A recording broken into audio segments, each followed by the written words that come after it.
All right. Welcome back to the Consistency Corner podcast. I'm really excited for our conversation today with my friend Sierra. And Sierra and I met inside of a networking group. I always say cool people bring cool people together on the internet. So I tell my clients often, and here on the podcast, we talk about if there's someone you admire and appreciate and vibe with hosting a networking event, go, because you're going to meet other people that you vibe with. And one of the things that Sierra and I chatted about when we had a little coffee chat was being able to work in your zone of genius.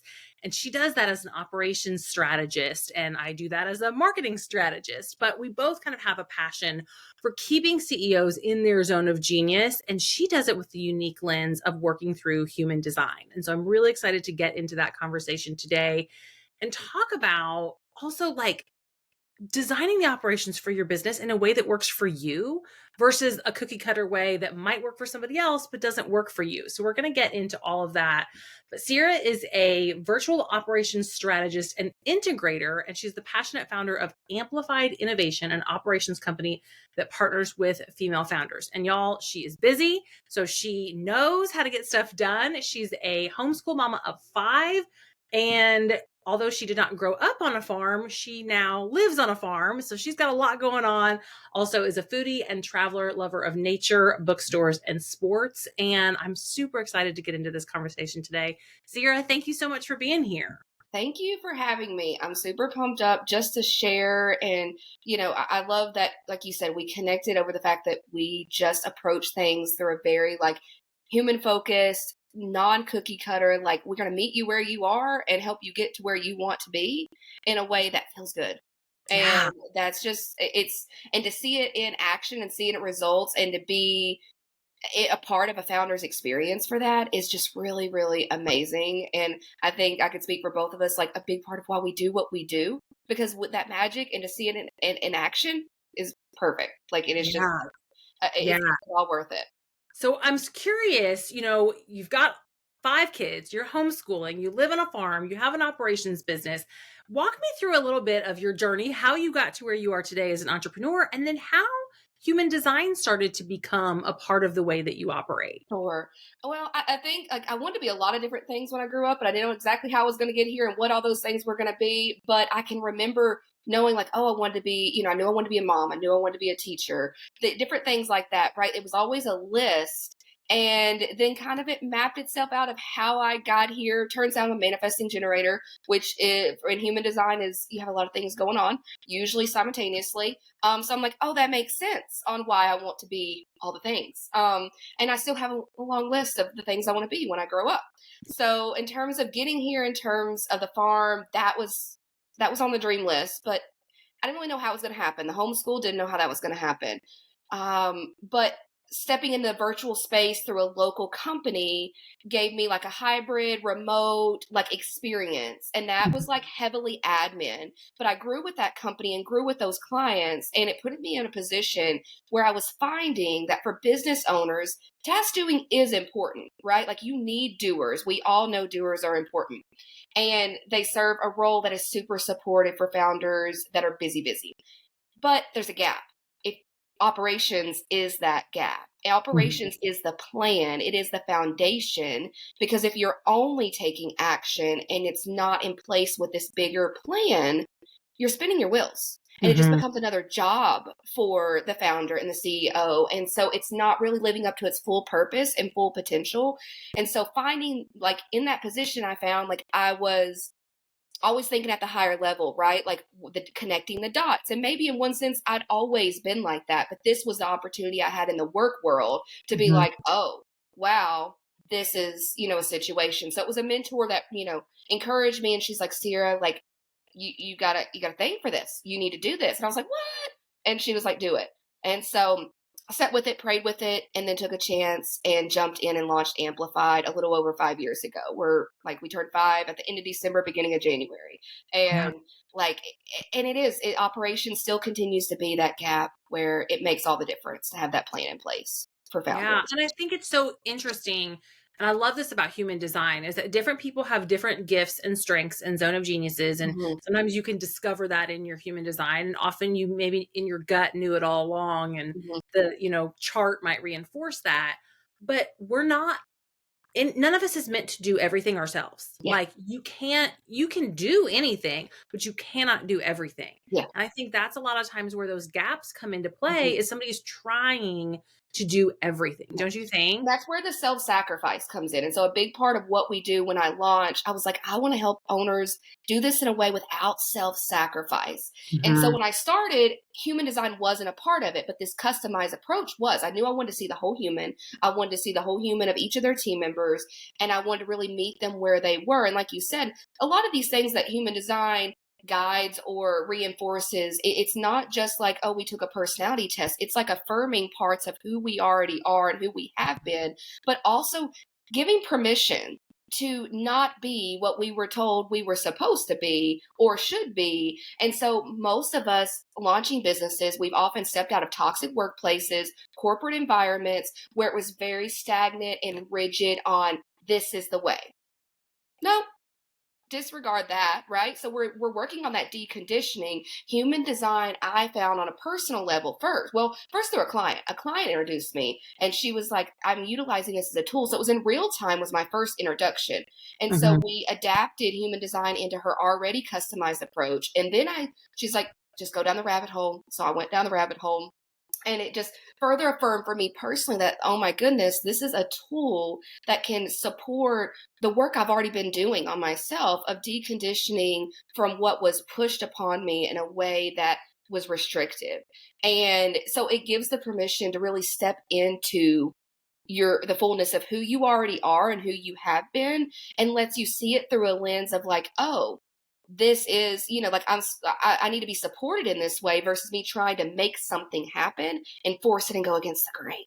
Yeah, yeah. Well, before I was introduced to human design, I read the Clifton Strengths Finder book, Hmm. and I thought it was so fascinating of like, well, why don't we focus on leveraging our Yes. strengths Yes. versus constantly trying to shore up our weaknesses when you could bring somebody in who Yeah. complements where And that's you have still one of my weaknesses. favorites, and I still love that. My husband and I went through a couple session for that and laughed the whole time because it is, like, wildly accurate, and I was like, "Oh my goodness." Like, that's so I do love the top 5 Clifton Strengths, and that is something I reference. I've worked with coaches that has been their main, tool for the guidance of the coaching that they're providing. So that is one of my favorites, and I feel like there is an intertwine of, like, you'll see this differences, but similar affirmations Mhm. between when you dig into human design as to what you had through Clifton Strengths if you've had experience with that.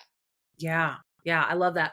Well, you talked about being a manifesting generator, which often means you got a lot going on, you got a lot of ideas, and I know that collaboration and generating new ideas is a big part of your business. And I think you even said that you're not giving people a cookie cutter formula. You're not giving people a copy paste, do this. You're going in and truly saying, okay, we're going to create something from scratch that works for you. So, how do you foster an environment for collaboration with your clients? And how do you, I think, as a marketer, I'm even curious, how do you attract the clients that you know are going to vibe with? The attraction piece is ever evolving. I think showing up more and more as ourselves is what that's the biggest part of any marketing strategy I've ever heard from anyone is like, with that kind of in mind, of that encouragement of being yourself, and that just is reiterated by, Clifton Strengths, human design, any of the tools that we would use, of like, there's value in that, of authentically being who you are and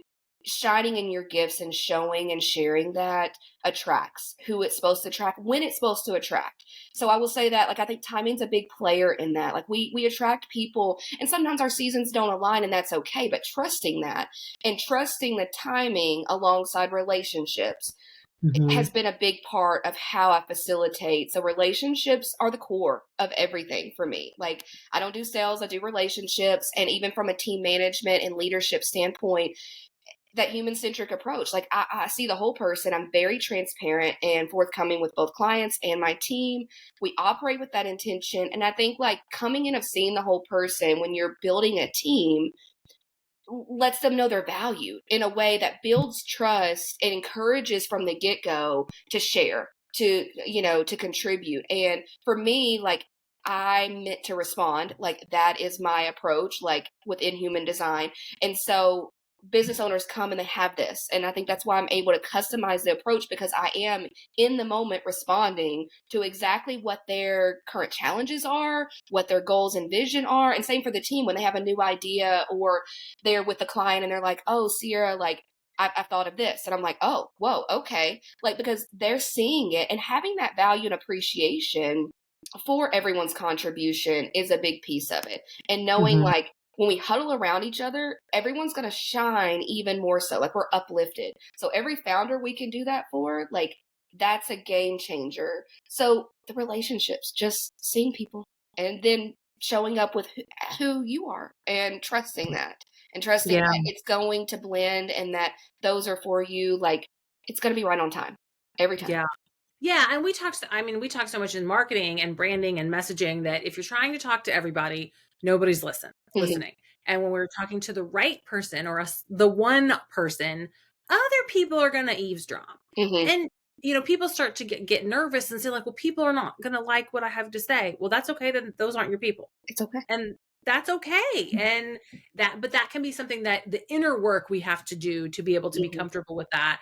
And I think same thing from an operations perspective. There might be a way that things have always been done or a way that Sure. you were brought up in the corporate world and you're like, well, that's just the way things have to be done. Well, does it? No. Like, let's ask ourselves, does Yes. it really have to be done that way? Yeah. It's a lot of prompting and self-reflection of like really stepping in, because if you're surrounded by people of support, systems, processes that are actually supportive of who you are, you realize that there's an ease that's available that the rigid structure or the way it was always done does not allot for and does not consider ever. Mhm. Yeah. There may be things that are effective. I'm not saying that there's ways that aren't effective, but is it the most effective and aligned for you? Hmm. And that you are worth asking those questions to yourself of like, does this support me? And just reframing that whole mindset of like, I need to ask, does this support me? Does this support my team? Does this support my clients in a way that is not causing harm and that feels aligned? Yeah. And that alignment, when you're out of alignment, I remember reading this when I was in corporate and was definitely experiencing burnout, was that when you're working in a situation or you're involved in a situation that is out of alignment, it's exhausting. Absolutely. And it was like, yeah, like it doesn't matter if I sleep 9, 10 hours a night. Like I'm just Mhm. exhausted because something was out of alignment. And that sometimes takes slowing down Yeah. and asking those questions. So I'm curious how your clients have maybe responded or if it's been different for them to work with somebody who does ask the questions and slow down to be able to craft the right systems. I think it's a blend of both. A lot of clients that we work with, they are attracted to working with us because we do have this approach with a level of intention. And so Mhm. usually most business owners that we are working with, they are operating with this same level of intention. They know that they want a business built on integrity and, where people are important, right? They're wanting to do it different already, and that's helpful. Now, everyone's different places in their journey. So I think sometimes, right, there, if we come in at the right season, it can be where they're very open. There's still the build of trust, right? That's still always the case with any partnership. And then they're Mhm. still like, okay, they know that they need help to do it different and they're open Mhm. to it. So like it is prompting and supportive for them that we have honest conversations, right? Like I'm not just going to yes you. I'm going to be like, okay, is that effective? Like Mhm. is that honoring? Or hey, we have a system in place, but this is, we keep saying yes to this on the back end after we've pre-decided and then you're not feeling good about it. What can we do? How can we support you? Right? Like, so sometimes it's in that moment piece, not just the planning piece, but like being alongside you in business from the accountability standpoint. So Mhm. yes, it's usually responded to well because they have that initial foundation of like, I want to do this different and better. But Yeah. it's still like they know that they need help to do it different and better. That Mhm. we are better at implementing change like this with this level of intention when we're supported by others who have the same commitment to it. Yeah. I'm curious, would do you find the clients that you work with, and we've talked about this a lot on the podcast recently about the difference between an entrepreneur and a CEO. Hmm. And when it's time to take off that entrepreneur hat, which is really 87 different hats, and wear the CEO hat. And so Yes. now we're saying, okay, somebody else is going to serve as the COO. Somebody else is going to lead my marketing. Somebody else is likely going to be leading HR.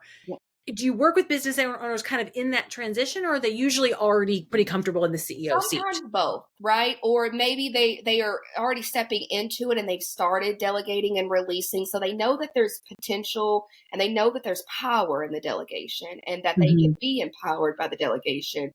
But they may still be mapping out what that feels like, because when you start to delegate, the goal is you have spaciousness. But if there's not a plan, what are you doing with the spaciousness? And so they're left with this in between. So yes, it can be those early stages of like, okay, I'm ready to take off the hats, right? I did a post about that recently of like, but the magic's in you, not the hats that you wear. But again, that's a mindset shift of like, oh, I started this and it's independent, so that means I'm alone. No, you have helpers. Let's get helpers. Let's grow to this next stage. So sometimes it is that season. Sometimes they're in that middle of like they've started to release, but then it just becomes a job because they weren't necessarily, the foundation wasn't always prepared.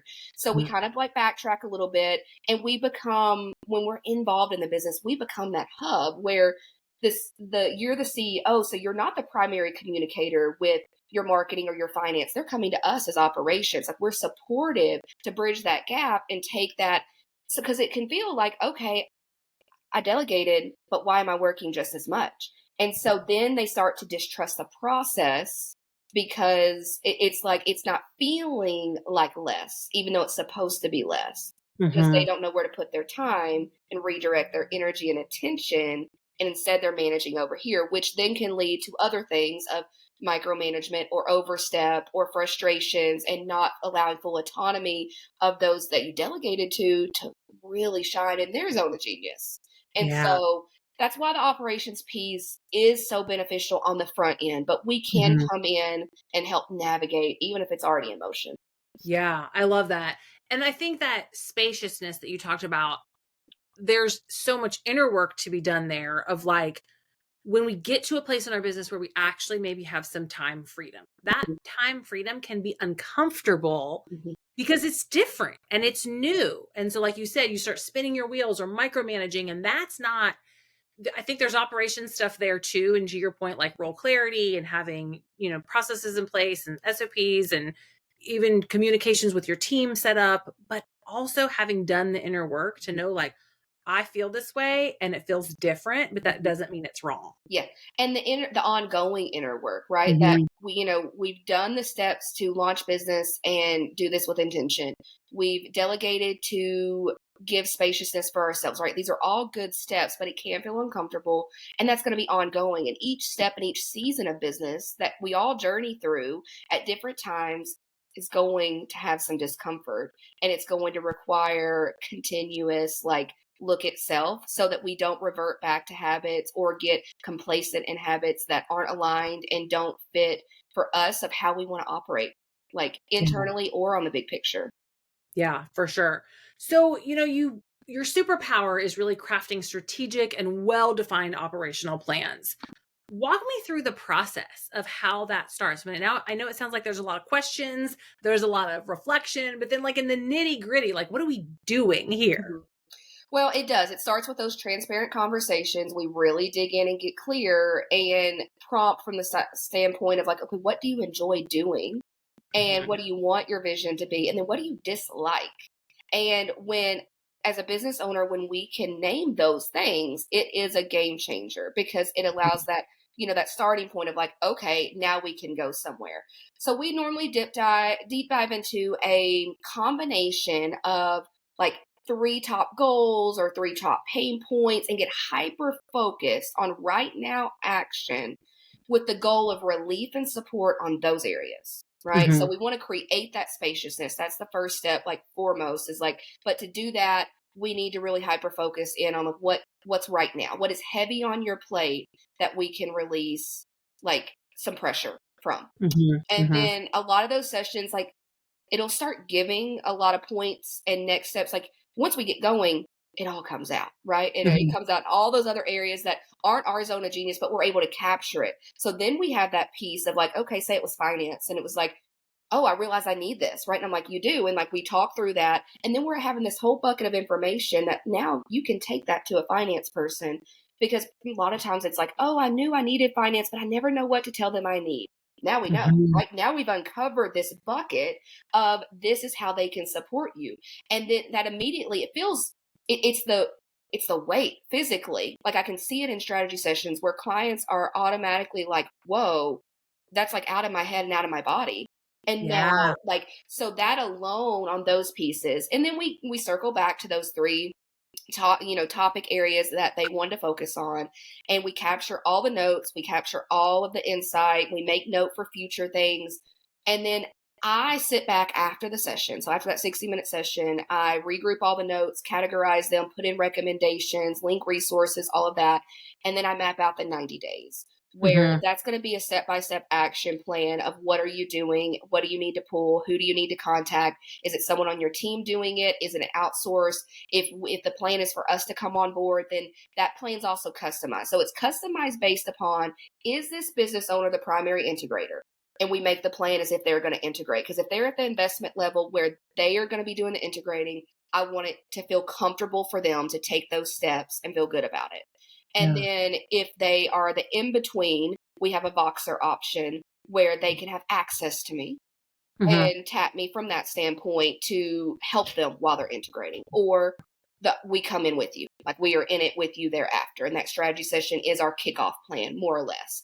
But really, like, I sit with everything. So back to that responding, like, we dump everything Mhm. out, I respond, I really sit with what this is going to look like, what is tangible and realistic, because we're going to be fair in terms of we can't expect 6-month level results in 3 months. We're going to really, the goal is not to overshoot here. The goal is to make movement, make progress so that you build momentum and you have that spaciousness. And we talk more too about, okay, you're going to have spaciousness when this happens. What are you going to do with it? And so we go Mhm. ahead and lead in with some of those pieces so that they're prepared for that initial impact a little bit. And it's Yeah. different in terms of what comes up during those. Sometimes it's the scheduling. One client that I'm getting ready to work with, it's going to be like CRM based. And one thing, like I talked with her, it was a coffee chat turned discovery call. And she was like, I want things that work. I said, I get that. I was like, we want it to actually help you, not just exist. Right. Like there's a lot of things that can be supportive unless it's just existing. So Mhm. we really get to those thoughts in the heart of what they're feeling and what do we replace that with, and what action can they take to shift it and to Yeah. shift to feeling in alignment. I love that you said thinking about the timeline and that we're not going to get 6-month results in 3 months. And I Mhm. think that's so important because often as CEOs, entrepreneurs, like we're seeing the big picture and we have the big vision, and patience is hard, man. It's a practice. It So is practice. I love that you level set that. Why do you find that 90 days is kind of a sweet spot for where to map out a plan? Because we do the same thing with content. Yeah. 90 days, I feel like it's enough that it's like, okay, 3 months, a lot can happen. Right. But Mhm. it's not an unrealistic like timeline where we're taking off more than we can chew. Right.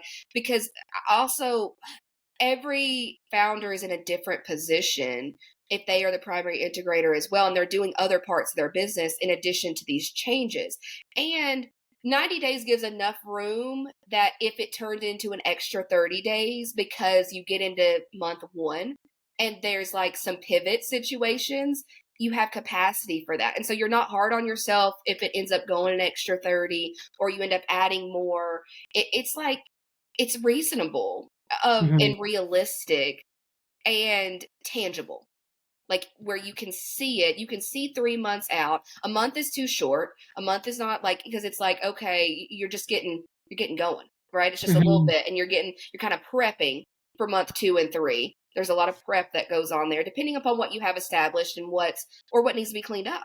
So there's that side of it. And then 2 and 3, and then you start feeling comfortable. And then with that spaciousness, you have a newfound confidence that, like, oh, I just integrated, or this team just came on and did this with me.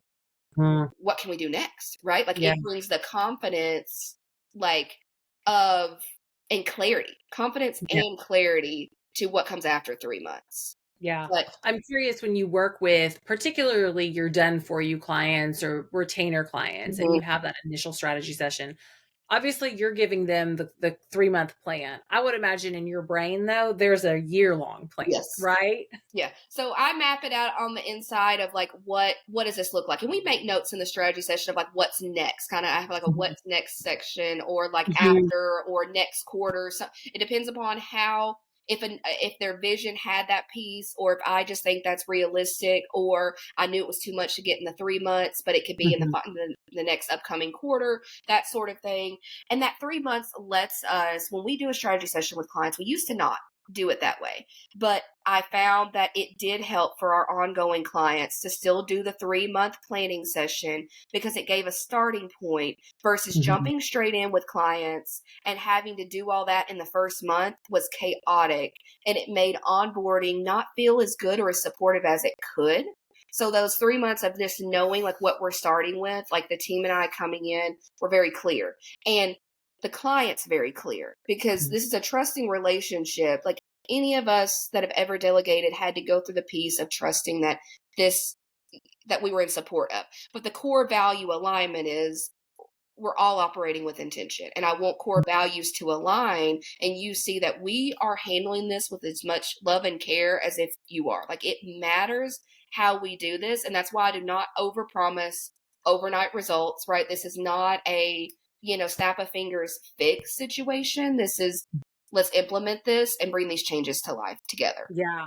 Oh, that's so true. So if you were chatting with somebody and they're interested in starting to incorporate human design into their business strategy, whether it's operations, marketing, leadership, whatever it is, and they're new to human design, where would you recommend that they start? Chart. And when you pull it, it's going to be a lot. It's going to look super overwhelming. It's very busy. You're like, what is this? Right.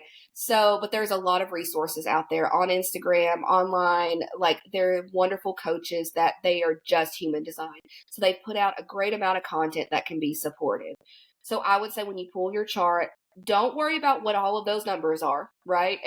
Instead, like look at your type, like then your authority and strategy, and then your profile lines and your environment. Any of those, like one at a time, right? And the Mhm. details will likely be very affirming, but it's a lot of information to take in. But just take one piece and see how it resonates. Let it Mhm. be a tool of guidance. So, like, environment can be super supportive with your office setup.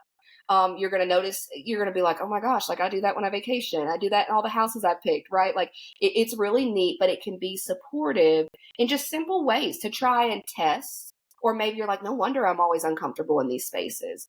It's going to Mhm. impact like and play into like your process for making choices, right? Your energy level and scheduling. That's come up a lot. A lot of people are on the scheduling spiral. Like you have projectors and they do not run the way manifesting generators do. It's very, very different. Um, and so meeting them where they are, again, it gives permission. In one way or another, human design gives us permission to step into the fullness and whatever feels good and aligns versus that that restrictive mindset. So there's a lot of information out there. For me in particular, I do handle aligned focus sessions where we pull in your chart and we focus on one area. So it's a little different than the strategy sessions, but we will focus. So if that's something that's supportive, I will do that for clients. And I know other coaches offer a vast variety of resources to just really let you digest, right? Yeah. Digest Yeah. one piece at a time. And then when you're ready to deep dive, there's helpers for that too. Yeah. One of the best pieces of advice I ever heard in terms of human design was find I don't want to say a mentor, but a role model Hmm. who is your type and profile. Yeah, And so I went to like Apple Podcasts and I put in 6-2 generator that's and awesome. came up with a couple of people who were talking about being a 6-2 generator. And so then those were people that I could start to follow and understand like, okay, the way they do things is going to be more in alignment with the way I should do things Mhm. versus somebody who's a Yeah. completely different Like type an and different example, profile. kind of like a blueprint. Even though there's still going to be differences, there's enough blueprint pieces that align to get you started to feel like, oh, okay. And you'll Mhm. see other similarities that come up. And I would say, too, if you dig in on the business side first, you're going to circle back to the personal side. But if Mhm. you dig in on the personal side, it's going to go deep and then you can implement the business. So I don't think there's a one right way to do that. I think whatever feels like if it draws you as a tool supported for business, start there. and then work Mhm. your way backwards, but just be prepared. It's going to open up like personal things that may align with other work you've already done, with therapy, whatever that may be. Like it's going to match up somewhere. So that's Yeah. just like a heads up piece. It's not I'm just curious, this.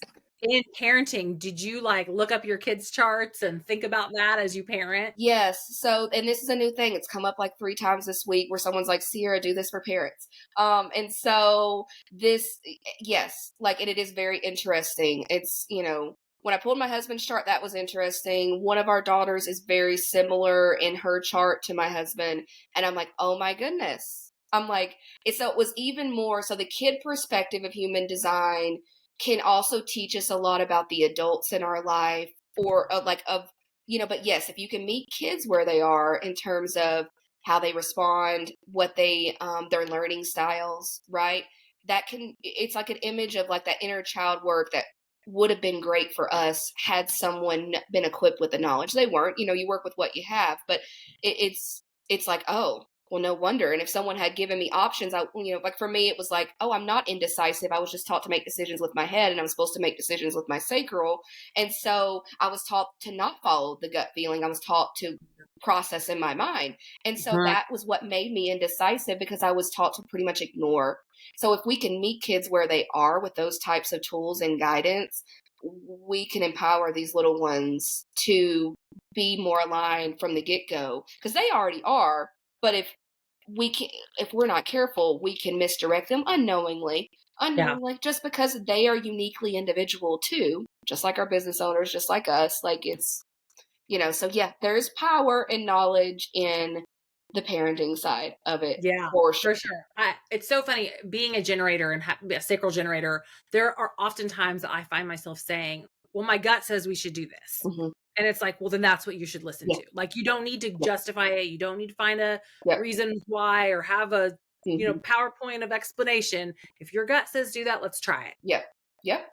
And to Yeah. honor that. And and that's a practice too, just like patience. We have to, okay, one, learn to listen, and two, like take action on what we heard and not talk ourselves out of it. Yeah, yeah, for sure. For sure. Well, this was such an interesting conversation, and I appreciate all the wisdom that you shared. Before we wrap up, I have a couple questions I want to ask just to get to know you a little bit better. And we talk so much here about brand values. Mhm. And I think you do a great job of living your brand values and leading with them and being really authentic and transparent. But I'd love to know, in your own words, what is one of your brand values and how did you land on them? I love our brand values as a whole. So like I had to I think the intentional impact pillar that we have is the one, and I feel like with intentional impact, that and non-toxic workplace are kind of umbrellaed where everything else falls under that of like diversity, integrity, accountability, right? Like all of the other values, I have like a unique like walkthrough kind of path of them, but they all kind of fall under there. And I think that's near and dear to me, the intentional impact, like, Mhm. is that umbrella piece that it's in each part of my life. Like, I am Mhm. living that on the personal side of like, I launched to do good and to help other people do more of their good. And so that ripple effect and that positive impact, like, and being intentional about that. I'm intentional with how we raise our kiddos, like, with how I'm showing up, of just trying to, how do we shift generational narratives? How do we do this different? How do we do business different? Um, and just do good and without harm. And none of us are Yeah. perfect and we're all doing the best we can. But like with that in mind, I think is a big piece. Yeah, for sure. I love that. Well, one of my brand values and the brand values of the Consistency Corner is around personal development and leading with a growth mindset. So I always love to ask, what is a favorite personal development book or podcast of yours? So right now, podcast, I'm gonna say Design and Align Your Business with Anna Nichols would be. She's ironically, she's a 5'2". She's one of the only 5'2s I've met, and so like we definitely hit it off. And so with us being the same profile lines, it's very interesting. But her episodes are very direct and actionable, so you can really listen to it, gain value, and go take action. So Hmm. podcast wise, that's what's like most common. My one of my all-time favorites is Journey to the Heart for book wise. Like on that side of it is like Melody Beattie, Journey to the Heart. Like it's a daily, like she's the author of Codependent No More and all of that. But this particular Journey to the Heart, I really like. the daily insight. Mm. I did just finish the like all the things you can see when you slow down, and that was really good and worth the read. I think it's very digestible, Mhm. and a wide range of information, like whether you're listening to audiobook or you're reading it. Yeah. So I finished that one yesterday. Yeah, I find a lot of times I'll listen to audiobooks, and if they're really good, I'm like, I need to order this, like, and have the paper book so I can like highlight and take notes Yeah. and all of that. I did that with Amanda Francis's book. I like started listening to it, and I was like, okay, we need the paper copy. Mhm. So, okay, well, I also love to ask because we here are talking about consistency so often. I love to ask our guests, what is something you are really consistent with, either in your business or in your personal life that you're proud of? Other than iced coffee, prioritizing self-care, I would say. Like my downtime, I'm really honoring that. It's become a big practice. It had to be something I put intention into and really experiment with, like of Mhm. making a list of self-care options because it was not something self-care, self-love was not an actionable thing. And I was like, oh, and what do I like? What do I enjoy? What does fill me up? And so I early on I made a list, and I still keep this approach where something new comes up. I'm like, oh, I'll try that, see if it sticks. My Sundays are really dedicated. Like everybody knows I don't leave the house on Sundays. Like I'm very like laid back, and it's like time to rest and recharge. Turns out, my second line in human design is the hermit. So that further. And then for this year, it's just been reading. I've read a lot more. Like I'm on book 12 of the year. So that's pretty good for me versus only reading on vacation. So like Yeah. that's a step up on it, like Yeah. being consistent. Yeah. I love that. The being having a two in your human design line is the hermit. I always thought that I was an extrovert and like that I love to be around people. And so when I learned that I was a two, I was like, well, that doesn't make any sense. But then the more I reflected on it, the more I thought back to like when I was a store manager, my favorite shifts were 6 a.m. because I could go in and the store was quiet. Hmm. I loved the day that I could go and sit in my office and write a schedule Hmm. because I needed that hermit time. And then when I started working from home and didn't have the commute time to Hmm. like be by myself and quiet, that it was like, oh, Yeah. I really need that. And Yeah. so it's little things like that that Little you things. learn. Yeah. And when you learn them, then you can set boundaries. Yes. You can design your life to make that happen and make it support you. Yeah. I agree 110%. It's the little things of just how you integrate that throughout the day and create more of an ease and a flow, right? It really is about building a flow and cultivating flow that just honors all of that. And so it's not always like, yes, I love my Sundays, but the tidbits throughout the week Yeah. are they help ground us, right? Like it's just grounding Mhm. back into keeping us in alignment because things are going to go off and it's okay. Like, but we respond to it better if we had that grounded place of foundation of which we're Yes. responding versus reacting. Yes, that's so true. Well, this was such a great conversation, Sierra. If our listeners are interested in connecting with you, learning more, where do you hang out online and where can they find more information? Absolutely. I love this conversation. So thankful for you having me. If anyone would like to chat, I'm on Instagram, Amplified Innovation, and then my website's amplifiedinnovation.co, and I'm on LinkedIn, of course. But I'm happy to chat, and there's some resources out there. Feel free, like just tap me because you're not alone in this. And if I can help you feel more together and help you map it out so it doesn't all live in your head, like let's release the heavy. Like I want to do that. Just let me Yeah, know. I love that. Well, thank you again so much. We'll link everything in the show notes. And thanks again for being here. Thank you.